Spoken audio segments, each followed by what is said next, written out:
राधे राधे मेरे प्यारे भाइयों बहनों माताओं व बंधुओं, संस्कार की बातें चैनल में आपका स्वागत है। बंधुओं, आज सोमवार के दिन मैं आपको सुना रही हूँ सोमवार की कथा।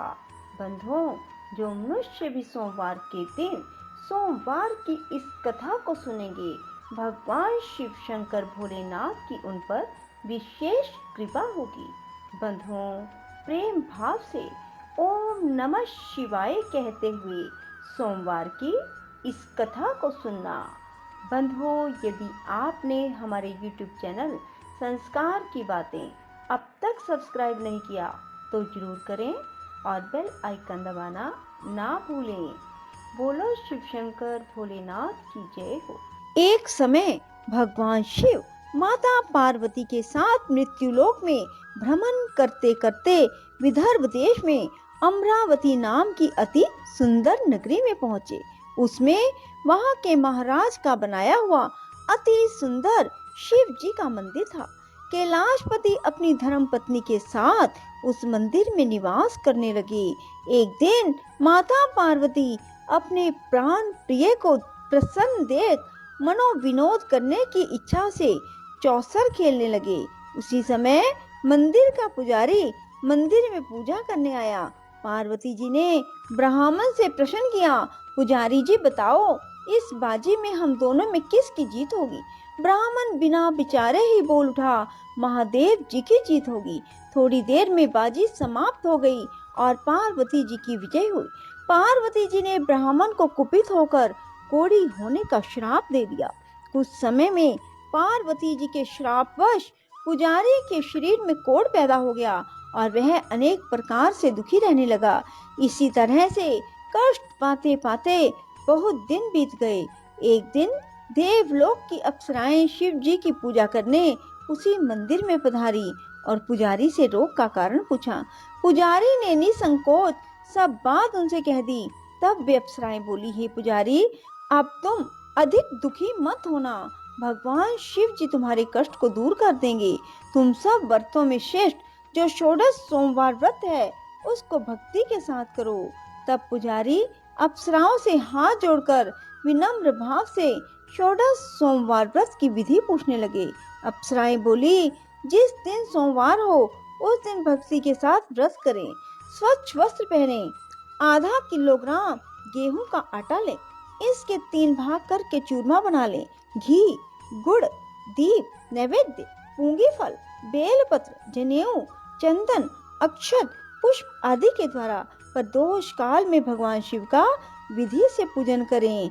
इसके बाद चूरमा में से 1 भाग शिव जी को अर्पण करें, बाकी के 2 भाग शिव जी का प्रसाद समझकर उपस्थित जनों में बांट दें और आप भी प्रसाद ग्रहण करें। इस विधि से 16 सोमवार व्रत करें। इसके बाद 17वें सोमवार के दिन 1.25 किलोग्राम गेहूं के आटे की बाटी बनाएं, तिल में तदनुसार घी और गुड़ मिलाकर चूरमा बनाएं, शिव जी का भोग लगाकर उपस्थित भक्तों में बांटें। पीछे आप भी परिवार सहित प्रसाद लें तो भगवान शिव की कृपा से उनके मनोरथ पूर्ण हो जाएं। ऐसा कहकर अप्सराएं स्वर्ग को चली गई। ब्राह्मण ने यथाविधि 16 सोमवार व्रत किया और भगवान शिव जी की कृपा से रोग मुक्त होकर आनंद से रहने लगा।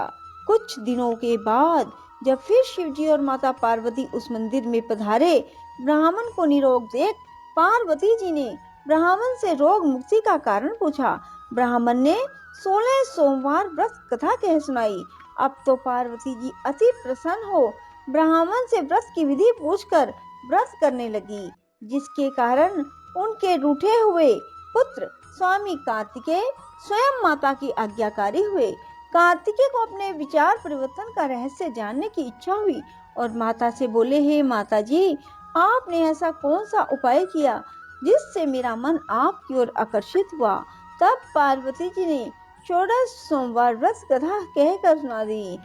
तब वे बोले, इस व्रत को मैं भी करूंगा, क्योंकि मेरा एक ब्राह्मण मित्र बहुत दुखी दिल से परदेश गया है, हमें उससे मिलने की बहुत इच्छा है। तब कार्तिकेय ने इस व्रत को किया और प्रिय मित्र मिल गया। मित्र ने आकस्मिक मिलन का भेद कार्तिकेय जी से पूछा तो वे बोले, हे मिस, हमने तुम्हारे मिलने की इच्छा करके 16 सोमवार का व्रत किया। कार्तिकेय जी के उस ब्राह्मण मित्र को अपने विवाह की बड़ी इच्छा हुई। उसने कार्तिकेय जी से व्रत की विधि पूछी और यथाविधि व्रत किया।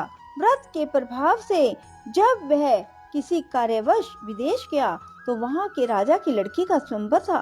राजा ने प्रण किया था कि जिस राजकुमार के गले में सब प्रकार से श्रृंगारित हथनी माला डालेगी, मैं उसी के साथ उसका विवाह करूंगा। शिव जी की कृपा से ब्राह्मण भी स्वयंवर देखने की इच्छा से राजसभा में कोर बैठ गया। नियत समय पे हथनी आई और उसने जयमाला उस ब्राह्मण के गले में डाल दी। राजा ने प्रतिज्ञा के अनुसार बड़ी धूमधाम से अपने कन्या का विवाह उस ब्राह्मण के साथ कर दिया। ब्राह्मण को बहुत सा धन और सम्मान देकर संतुष्ट किया। ब्राह्मण सुंदर राजकन्या पाकर सुख से जीवन व्यतीत करने लगा। एक दिन राजकन्या ने अपने पति से प्रश्न किया, हे प्राणनाथ, आपने ऐसा कौन सा भारी पुण्य किया जिसके प्रभाव से हथनी ने सब राजकुमारों को छोड़कर आपको वरण किया? ब्राह्मण बोला, हे प्राण प्रिय, मैंने अपने प्रिय कार्तिकेय जी के कथन अनुसार 16 सोमवार का व्रत किया, जिसके प्रभाव से मुझे तुम जैसे स्वरूपवान लक्ष्मी की प्राप्ति हुई। व्रत की महिमा सुनकर राजकन्या को बड़ा आश्चर्य हुआ। वह भी पुत्र की कामना से व्रत करने लगी। शिव जी की दया से उसके गर्भ से एक अति सुंदर, सुशील, धर्मात्मा, विद्वान पुत्र हुआ।